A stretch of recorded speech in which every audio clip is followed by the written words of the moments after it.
बिस्मिल्लाहिर्रहमानिर्रहीम। आज international youth day है और आम तौर पर आज के दिन हम यूथ को मुबारकबाद देते हैं। हम कहते हैं कि तुम पाकिस्तान का फ्यूचर हो, तुम पाकिस्तान का मुस्तकबिल हो। लेकिन मैं आज आपसे थोड़ी सी डिफरेंट बात करना चाहता हूँ कि यूथ पाकिस्तान का मुस्तकबिल नहीं है, यूथ पाकिस्तान का आज है।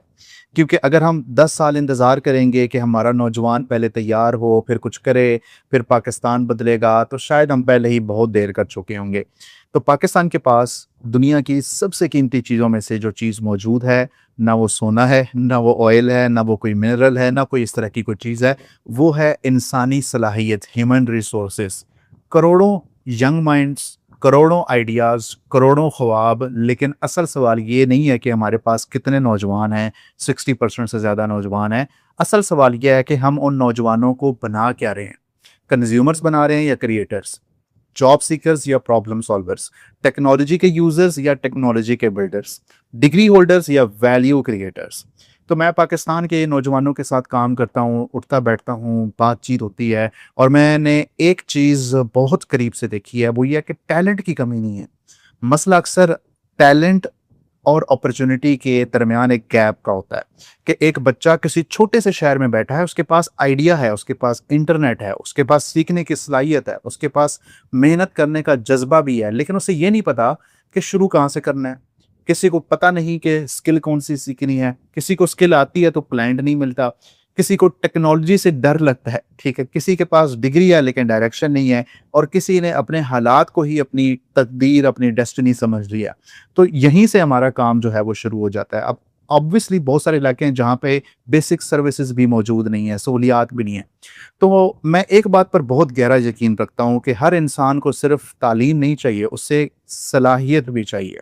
ऐसी तालीम जो उसे सिर्फ एग्ज़ाम पास ना करवाए बल्कि ज़िंदगी के लिए भी तैयार करे, ज़िंदगी के चोटों के लिए भी उसको तैयार करे। ऐसी स्किल जो सीवी में सिर्फ 1-2 लाइनें ऐड ना करे बल्कि किसी इंसान के लिए रिज़्क का ज़रिया बन जाए। ऐसी टेक्नोलॉजी जो सिर्फ एंटरटेनमेंट या स्क्रॉलिंग का सोर्स ना हो बल्कि एम्पावरमेंट का टूल बन जाए।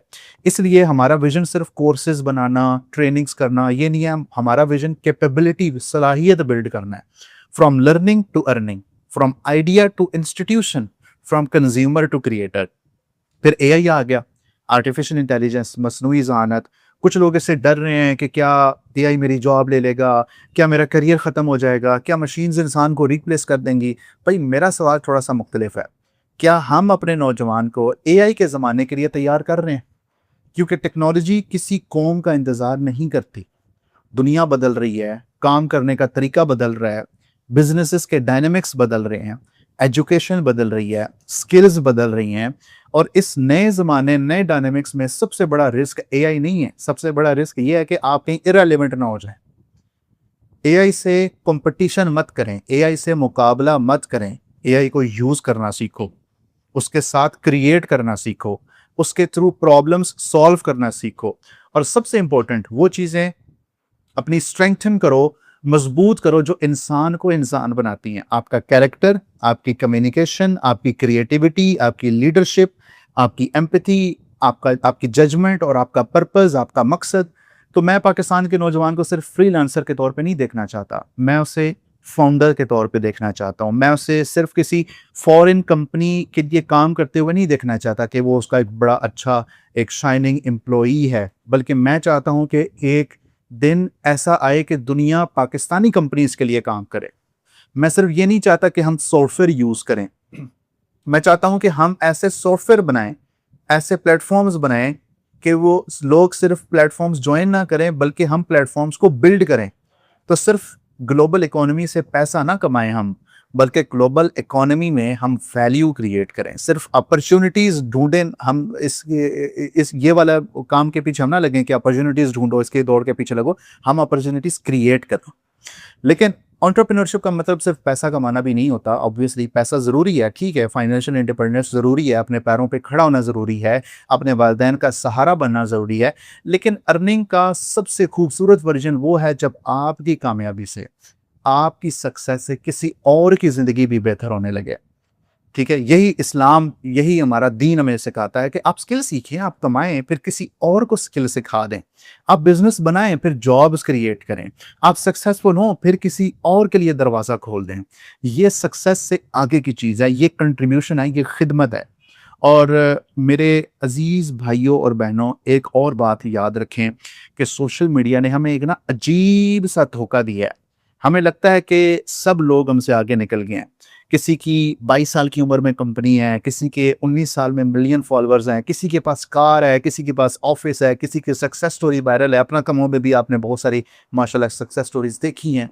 और हम अपनी ज़िंदगी को उनकी हाईलाइट रील से कंपेयर करना शुरू कर देते हैं कि ना करें, मत करें।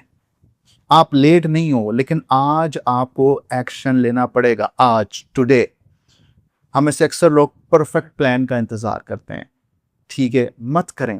परफेक्ट लैपटॉप का इंतजार मत करें। Perfect course, perfect mentor, perfect opportunity, perfect time, इनमें से बहुत सी चीजें शायद कभी परफेक्ट नहीं होंगी। स्टार्ट स्मॉल, लेकिन स्टार्ट। एक स्किल, एक प्रोजेक्ट, एक क्लाइंट, एक प्रोडक्ट, एक वीडियो, एक आइडिया, एक अटेम्प्ट, एक कोशिश, फिर दूसरी, फिर तीसरी, फिर 100वीं कोशिश, 100th अटेम्प्ट। कंसिस्टेंसी वो काम कर देती है जो मोटिवेशन कभी नहीं कर सकती।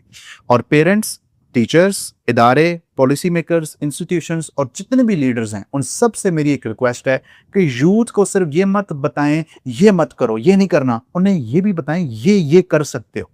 सिर्फ बाउंड्रीज मत दें, डायरेक्शन भी दें। सिर्फ डिग्रीज मत दें, स्किल्स भी दें। सिर्फ सिलेबस मत दें, एक्सपोजर दें इंडस्ट्री का। सिर्फ इंस्ट्रक्शन हिदायत ना दें, कॉन्फिडेंस भी दें। और सबसे बढ़कर उन पर यकीन करें, क्योंकि कभी एक नौजवान को अपने पर यकीन करने से पहले किसी और की ज़रूरत होती है जो उस पर यकीन करे। तो हमें अपनी कौम को ये एतमाद देना पड़ेगा, अपने नौजवानों को ये एतमाद देना पड़ेगा। मैं एक ऐसे पाकिस्तान का ख्वाब देखता हूँ जो हमारी जमात ने हमें सिखाया कि जहाँ किसी बच्चे का फ्यूचर उसके पोस्टल कोड, उसकी लोकेशन से डिसाइड ना हो। जहाँ एक छोटे शहर की एक बेटी ग्लोबल बिजनेस बिल्ड कर सके, चार दीवारी में अपने तकद्दुस को जहन में रखते हुए, उसको पामाल किए बगैर। जहाँ एक मिडिल क्लास घर का बेटा इंजीनियर, एंटरप्रेन्योर, क्रिएटर या फ्रीलांसर, एजेंसी ओनर बन सके। जहाँ स्पेशल पर्सन्स को सिंपैथी नहीं, अपॉर्चुनिटी मिले। जहां खवातीन की टैलेंट जो है वो घर की चार दीवारी में रिस्ट्रिक्ट ना हो, बल्कि टेक्नोलॉजी उनके लिए नए दरवाजे खोले। जहां एजुकेशन, आपकी तालीम और आपकी इंडस्ट्री और आपकी अर्निंग के दरमियान जो गैप है वो मिनिमाइज हो। जहां टेक्नोलॉजी प्रिविलेज ना हो, बल्कि अपॉर्चुनिटी हो बहुत सारे लोगों के लिए। जहां टैलेंट एक्सेस का मोहताज ना रहे कि छोटा शहर है तो यहाँ पे कोई अपॉर्चुनिटी नहीं है। लेकिन ऐसा पाकिस्तान किसी एक गवर्नमेंट ने नहीं बनाना, किसी एक इंस्टीट्यूशन ने नहीं बनाना, किसी एक टीचर ने नहीं बनाना, किसी एक एंटरप्रेन्योर ने नहीं बनाना, हम सब ने बनाना है। और यही जमात की सबसे बड़ी मिरास है, और स्पेशली पाकिस्तान की यूथ ने इसको बनाना है।